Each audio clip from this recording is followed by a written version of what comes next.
সেই মানুষ প্রকৃত অর্থে সুখী মানুষ, ধনী মানুষ, একই সাথে আল্লাহর প্রিয় মানুষ, ভালো মুসলমান, যে প্রত্যেকটা অবস্থাকে সে ওয়েলকাম করে, আলহামদুলিল্লাহ বলে। দুনিয়াতে সবকিছু যদি মনমতো হয় তাহলে এটা তো জান্নাত হয়ে যাবে। সবকিছু মনমতো হবে না। অনেকে দেখবেন অমুকে আমার সাথে এটা কিভাবে করলো, কিভাবে এটা বলতে পারলো, এই কথাটা সে কেমনে বলতে পারলো, আমি মেলাতে পারতেছি না। আমি কেন, এটা আশ্চর্যের কি আছে? চামড়ার ঠোঁট দিয়ে সবই বলা যায়, বলছে, বোঝেন, এটা তো আমি আশা করি না। তা আপনি যা আশা করবেন সব মন মতোই যদি হয় তাহলে তো জান্নাত হয়ে যাবে।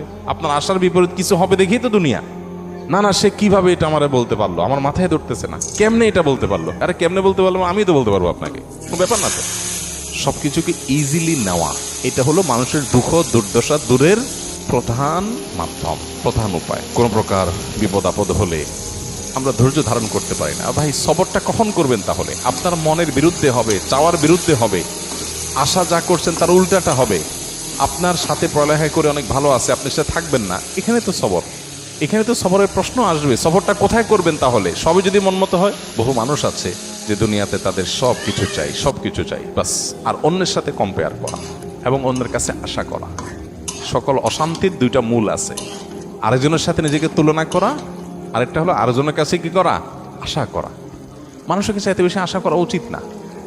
স্বামী হোক, স্ত্রী হোক, ননদ হোক, দেবর হোক, শ্বশুর হোক, শ্বশুরবাড়ি হোক, এমনকি বন্ধু বান্ধব হোক, আপনার স্ত্রী, তিনি হয়তো রান্না বাড়া ভালো পারেন না, আপনার মনে দুঃখ, কিন্তু তার চরিত্রটা ভালো।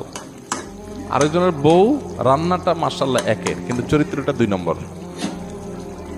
আপনার বউয়ের চরিত্রটাও ভালো, রান্নাটাও ভালো, হয়তো চেহারা ছবি ভালো না।